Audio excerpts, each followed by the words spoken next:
Hey everyone, Anne O'Connell with OC Publishing here, and welcome to the author journey. I'm so excited. It's 2026. We have such a big year ahead. Happy to be back doing our weekly author journey shows. And today, our guest, I'm bringing him back because he has more exciting things going on. And it is Tim Brookes, who is the president of the Endangered Alphabets Project. Some of you who watch regularly may have seen him on before. The last time was when he published the Endangered Alphabets Almanac, which is, if you haven't picked it up yet, it's a heavy one, but it's brilliant. I loved it. But he was born in England and educated at Oxford, and he moved to the United States and lived there for almost 30 years, but recently moved back to Cambridge. He's worked as a teacher, guitarist, soccer coach, writer, editor, and most recently woodcarver of Endangered Alphabets. And I think we'll be able to show you a few of those on the website as we chat with Tim. He's written 20 books, specializing in a combination of personal experience and research. In addition, he's been a commentator, essayist for National Public Radio, and has been published in the New York Times Magazine, the Atlantic Monthly, Harper's, National Geographic, and dozens of other publications. He says he's been lucky enough to be able to write about whatever has interested him, which has included books about asthma, hospice, his gravel driveway, I've read that one, the guitar, SARS, commuting, hitchhiking, polio, writing, publishing, and most recently, Endangered Alphabets. I have several of Tim's books, including one about the history of guitars, which I am savoring. I've gone back and forth through the chapters, and his latest that we'll be talking about today, By Hand, which I'm just devouring right now. It was born from his research into endangered alphabets. So I'm going to bring Tim up, and he can share with you all of the wonderful things that transpired to bring By Hand to light. And you are the most gracious introducer imaginable. Oh my goodness. Well, you know what? I had to piece it together because there's just so much that you have done and so much you've accomplished. So, just so people know, that was just a very truncated overview, but it's so good to have you back. And thank you. Speaking of gracious, thank you for coming back and joining us again. How excited are you? Look at this beautiful book. Yeah, I mean, it's a friend of mine saw it for the first time because I brought a copy over. They were printed in the US. I brought a copy over for her, and she said, it's so interesting about books that seeing them. I mean, she's seen it in the digital form, the PDF form, etc. But seeing it in 3 dimensions and when it has heft. And in fact, that is, he said, segueing gracefully, that is really one of the things that the book is about, which is the difference between things that we make by hand, and we design by hand, and that we hold in our hands, and what that does to us, what it does to the thing, what it does in terms of our relations with other people and the world. And so in a sense, although the book is about writing and specifically about writing by hand, a lot of what it talks about, you can see in, for example, the revival of traditional hand crafts like knitting, for example, and carpentry. And I feel as if, and this might be a good kicking off point, I feel as if we're at this point of crux in history where we're dashing headlong toward a digital life and digital tools and a virtual existence. And some people are sort of going, wait a second, throw on the brakes. I want to have actual experiences with actual people and with physical objects, because that's sort of how we're designed as human beings. 100%. And I was so excited that this arrived before we were chatting. And, you can't, from a digital book, you don't get the nice, like, personalized copy. Thank you very much. And just like you said, the heft of it, I of course, digital books are important, and our ebooks are created accessible. They're certified accessible, but there is nothing like holding an actual physical book in your hand. So let's rewind just a little bit. You began, just explain a little bit about what the Endangered Alphabets Project is Hmm. and how the idea for By Hand came about. Got it. I know that's Yeah. a big piece, a big chunk, but Well, luckily, it's a story in 3 acts, which actually divides up pretty neatly. Mhm. So, yes, like all ideas of genius, this was a total fluke and came about by accident. So, yes, about 16 years ago, I started carving in wood. I started carving initially, actually, signs and Mhm. people's names, so they could put up as a shingle or a sign or something, and sort of quickly slid sideways because I discovered, again by accident, that most of the alphabets or writing systems in the world are actually under threat and endangered, literally 90% of them Mm, mm, because the world has been steadily kind of overrun by dominant cultures using the Latin alphabet, for example. What I didn't know was that I was the only person looking at this. mhm, I started doing this carving and exhibiting it, and people said, "We had never heard of this. This is interesting and important." And I mhm. wrote to David Crystal, who is the author of the Cambridge Encyclopedia of Language and about 100 books on language, and he said, "Yeah, you're the only person in the world who's looking into this. You must keep doing this." Did that kind of blow you away? Like, that's pretty crazy that there weren't anthropologists out there So research. anthropologists, there are a few wonderful anthropologists, but they tend to look at individual cultures Oh, and as opposed to the whole big picture. right. Um, and so I've learned a lot from a handful of anthropologists, certainly.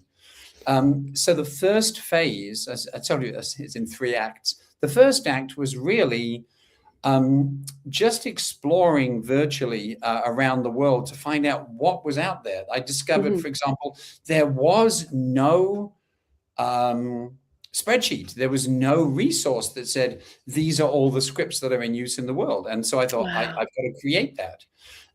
And so that was a lot of just reaching out to people and getting contacts and that led to the Atlas of Endangered Alphabets, which was the first one. And that Brilliant. basically says, here are all of these scripts that you've never heard of. They're all minority scripts. They're all fascinating in ways that you never even knew writing could be fascinating. Mm, And they're all endangered. So that was Act One. Act Two was I kind of imagined myself as if I were a 19th century explorer, and I'd actually been to all of these places. And I came back to like the Royal Geographical Society or the Explorers Club or whatever. And I was doing like a magic lantern show, and talking to the assembled worthy people about all these various. And as I'm doing this, what I imagined was that somebody in the back, in my imagination, it was either some starchy matron or some retired colonel, raps on the floor with their stick and says, "Young man," because of course, in my imagination, I am a young man, right? Young man, Always. this is all very well, but what does it tell you about writing itself? Mm, So because when you start encountering all these other different forms, you realize that what they understand by writing and how they practice it and how they use it as a community resource, or all sorts of things, are completely different and in many respects much more interesting and even more mm, sophisticated than what mm. we do. And that became my book, Writing Beyond Writing. Right. Which in many ways I still think is the most original book that I've done. And Writing beyond writing. Writing Let's see. beyond writing. Yeah, let Yes. me see if I can find it. Go ahead. And then about a year ago, I was thinking, so what shall I do next? And I had this thought that I had come across individual groups in minority cultures around the world who were reconnecting with their identity and their past and their ancestors and their traditions by teaching calligraphy. And in fact, in particular, one group called Kalajatra, who are in Nepal, were doing these amazing kind of guerrilla pop-up calligraphy gatherings.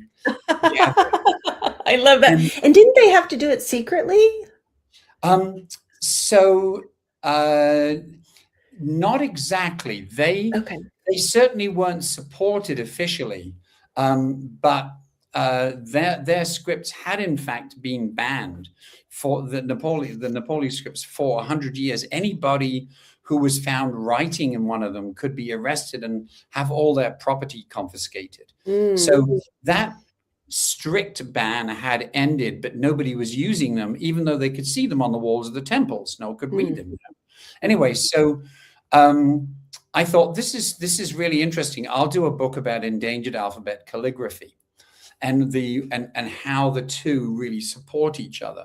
But then as I was starting to think about this, I realized, wow, this is exactly the opposite of what is happening in the United States, where instead of writing being something which connects us to each other and especially connects the generations, what's actually happening is there is this generational wedge being driven between a tech-happy young generation who, they were given iPads, in elementary school, and their grandparents who had a completely different understanding of the value and the practice of handwriting.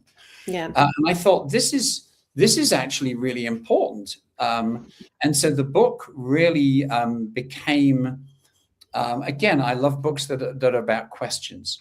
And so the book really became partly what is the future of handwriting, but more so, what is the value of handwriting?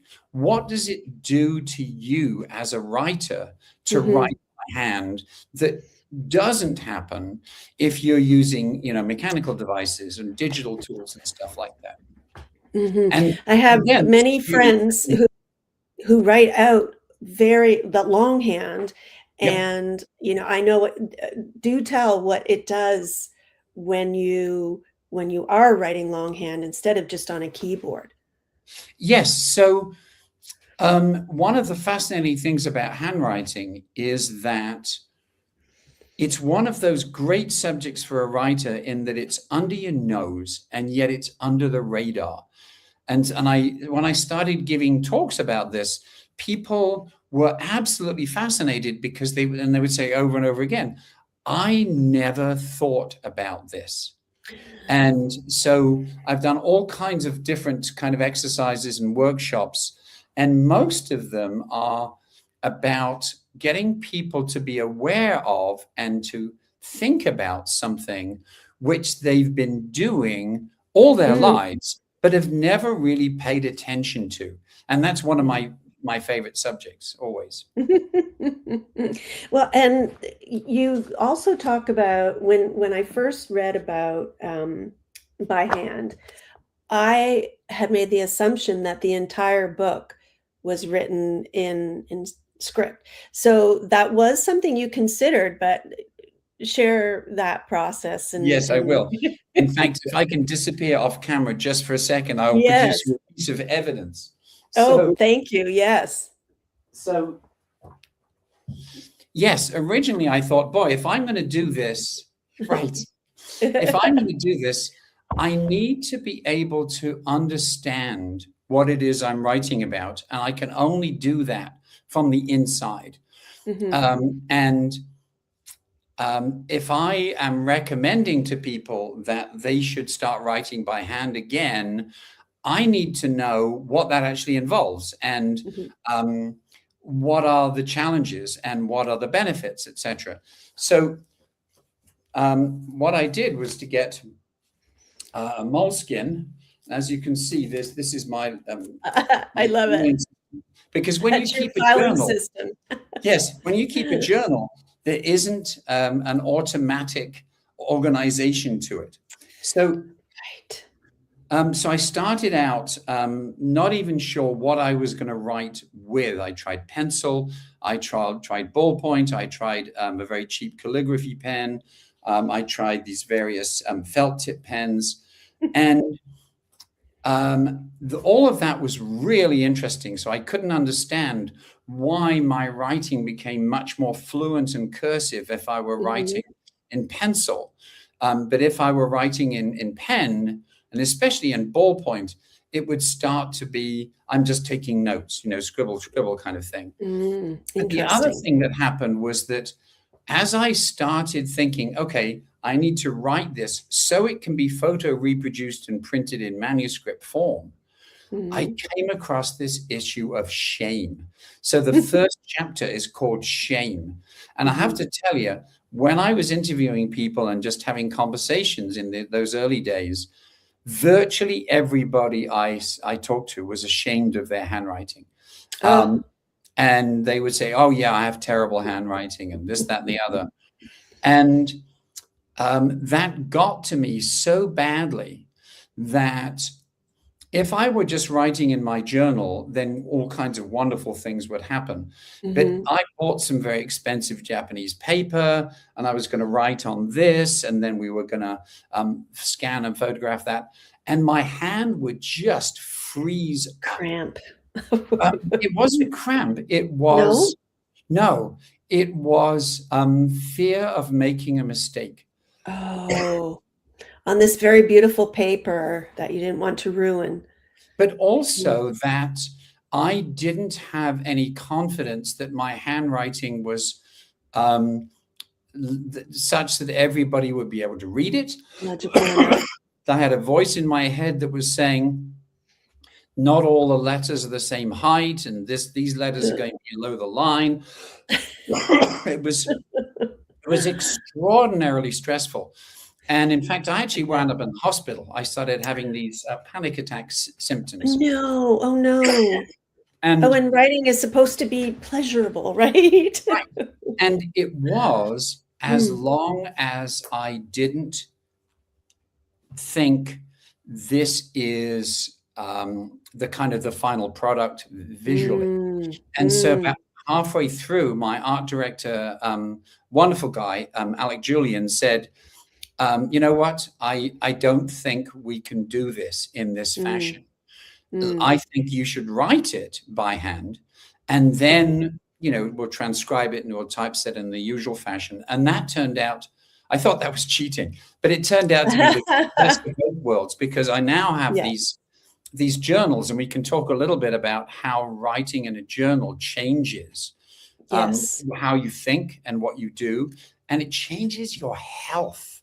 This is an amazing thing. I don't know if you've got to that point in the book yet, but I have.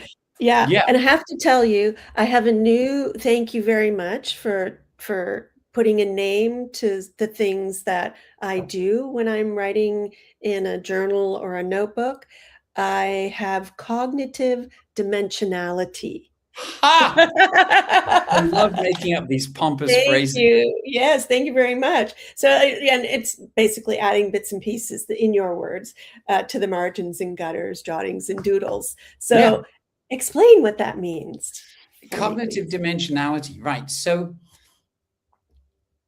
one of my hypotheses is that the future of writing will depend on what we think writing actually is.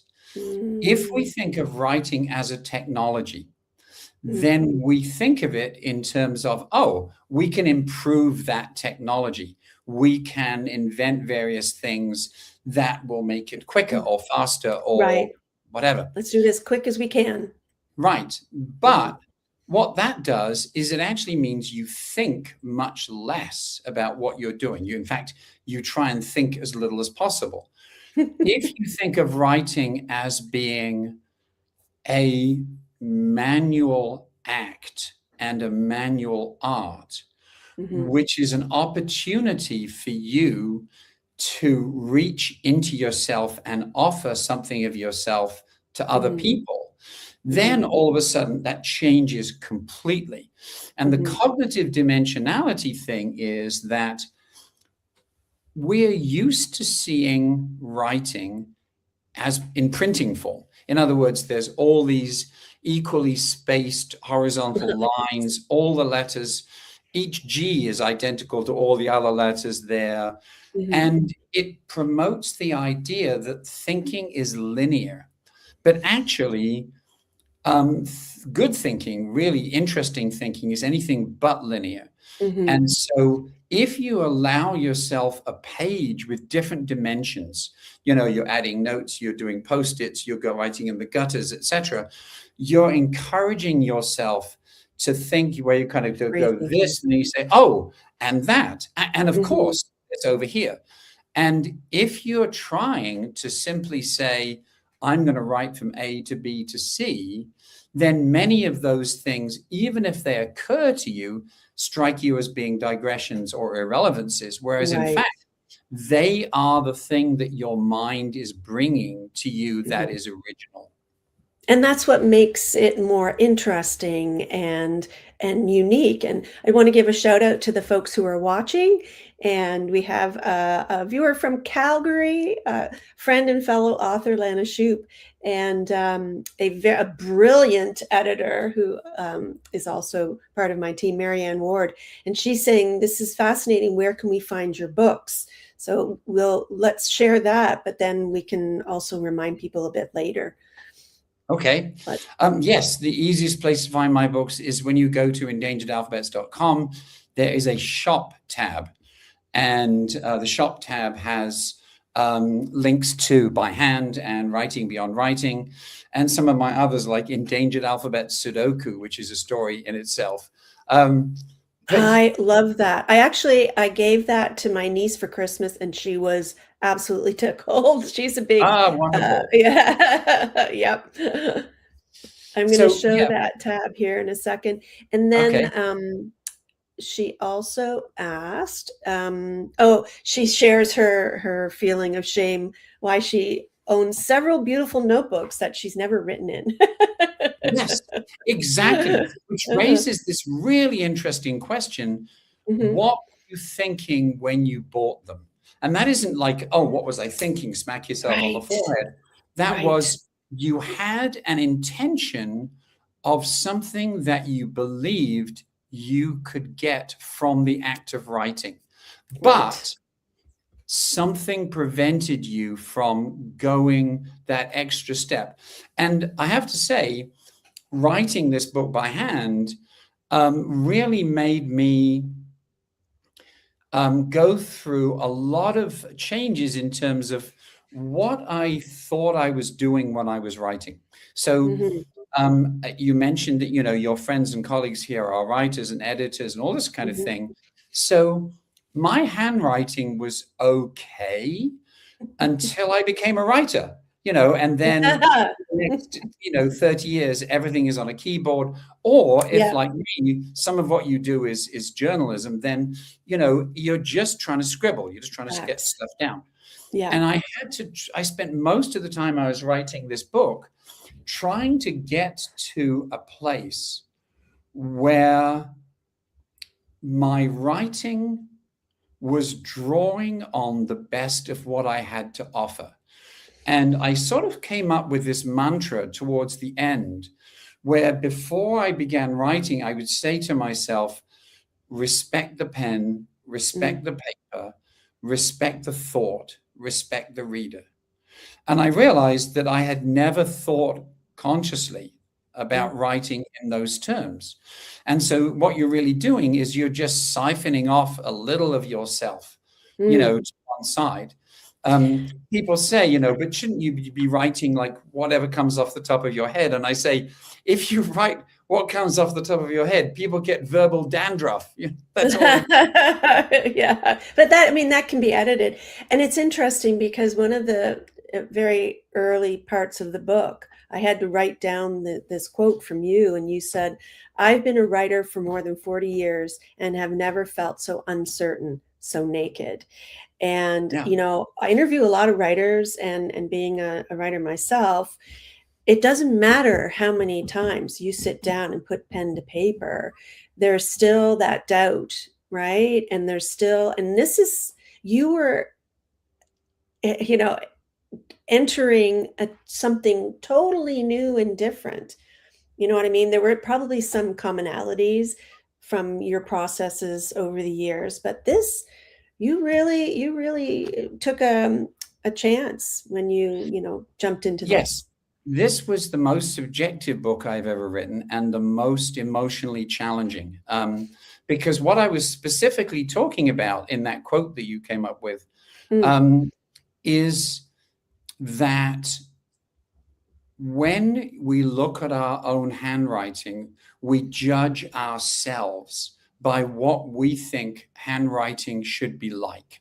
mm. And so when I was interviewing people who were talking about shame, they some of them were like, "Oh, I used to have beautiful handwriting, but I've let it go," or "I was taught really badly at school, and my hand hurts every time I hold the pen for more than 5 minutes," or all of these things. And yeah, and Mhm, but for me, it was even more than that. It was um,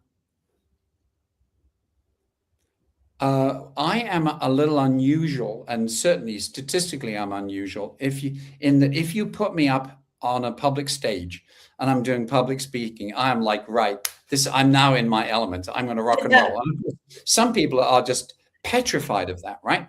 But what I was discovering was that the look of my handwriting mm, could never be as perfect as I wanted it to be. If anything, it was like because I'm also a guitarist, as you said. mhm. If you're performing a piece on guitar and it's like really at the very edge of your ability, then you're just getting more and more anxious in case you're going to make mistakes because you're going to look like a fool. You're going to sound like a fool. And it really started to feel as if what I had been doing as a writer Mm. was writing in this hand stuff and then giving it to a typesetter who was like, don't worry about this mess. We'll clean this all up for you. It'll I'll look fix it'll look it. professional. It'll look good when it comes out. Yeah, we don't And want the forensic handwriting analyst to, find the dead bodies, right? yes, and by the way, that was one of the most interesting accidental pieces of research that I did in the whole book. So Mhm, I towards the end of the book, I was asking the question about writing technologies, and I was doing some strolling through YouTube, and I came upon a kind of a news short on the BBC video channel. And it starts out with the reporter saying, I hate my handwriting. I've got horrible handwriting. If I could have my druthers, I would have somebody else write for me. mhm. And in fact, it turns out that I can do that. And he talked about one of actually quite a number of machines that you can now buy, which will read your handwriting and then will actually turn out using a pen a piece of writing that looks like your handwriting. Oh, And wow. so he goes to the company that makes this thing, which is called Hemingway, and Hemingway kind of scans his handwriting and then writes it out, zing, zing, zing. And, he doesn't have to do the writing, which is like a huge nonsensical thing. I mean, we write because we want to write. No, Right, anyway, but the and other kinda thing is, scary, yes. But the then the other thing application. is that having done this, they brought in a handwriting expert to say, can you tell which is my handwriting and which is Hemingway's machine handwriting? And the expert goes, yes, obviously it's this is yours and this is the machine one, because there's no soul to it. All of the Perfect. letters are identical. Every G is the same G kind of thing, etc. Mm-hmm. But then the most interesting part of the whole interview came up, which I'm sure was entirely unintentional, because the handwriting expert turned to the reporter and said, by the way, you have lovely handwriting. It's really interesting. It's creative. You do this and this. And this guy was gobsmacked because nobody had ever told him his handwriting was interesting and nice and personal. Wow. Fast forward to something that happened just 2 weeks ago. So the last thing I did before I left the US, I gave one last talk and workshop at a library in southern Vermont. And there was a decent showing. There may be 15 people there.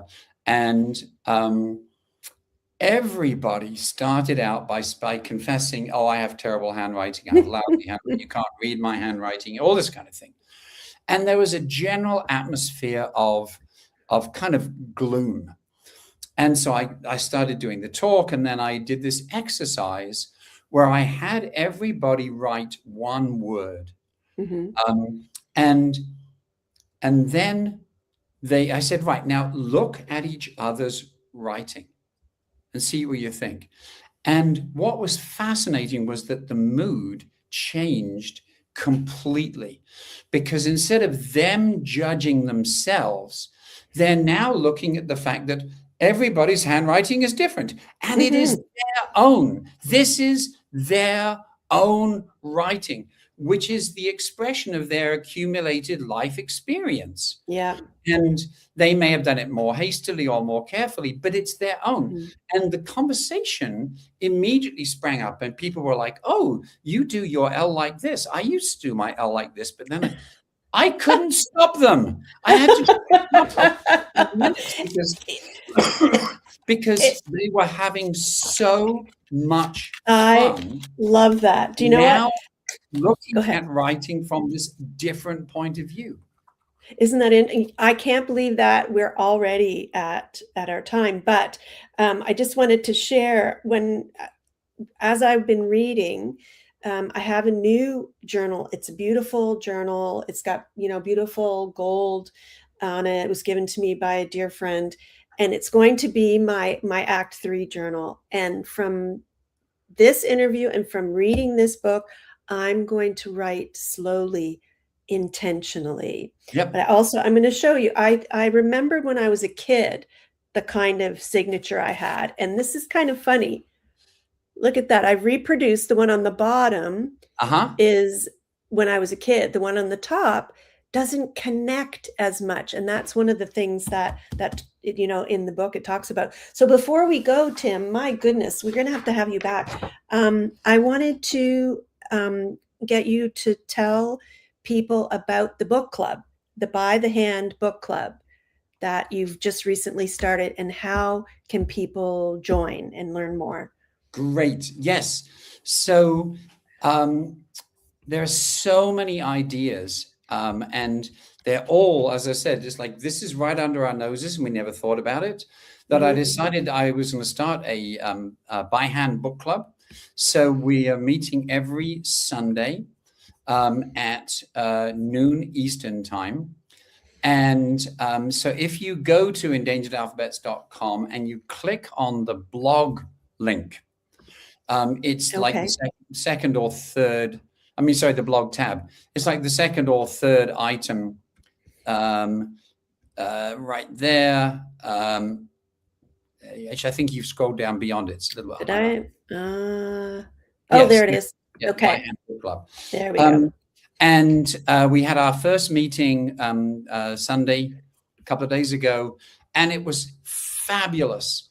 People are just coming in from different parts of the world, different time zones. So it's on Zoom? It's on Zoom. It's all remote. And everybody got to the point where they realized that whether they had thought about it or not, this stuff that we do with our hands when we write is infinitely more valuable and personal and sensitive to mood and to character than we ever stopped to think about. And so the conversation, we just did 90 minutes, and I had to guillotine it because we could have done, another 90 right there. So Isn't this is, that crazy? yes. That So we're that's doing 5 of beautiful. these, and people can sign up. There's a link in that blog post. Excellent. And another comment from Marianne. She says, I love what you said about your handwriting encompassing who we are. When I see my late mother's handwriting, it brings her back from the dead. I'm motivated to leave some of my handwriting for my daughters. Thank you. Yep, So exactly. that's a lovely sentiment to land on. Tim, we always fill this time so quickly and so beautifully. Thank you so much for joining us to talk about your latest book, By Hand. And people can visit the shop on your website at endangeredalphabets.com. Brilliant. Thank you so much for inviting me. These are always such great conversations. I wish you know what, I might have to expand and do longer ones in the future, but look, and good luck getting settled back in Cambridge, and we'll be in touch real soon. Excellent. Thanks so Thank much. you. Take Thanks. care, everybody.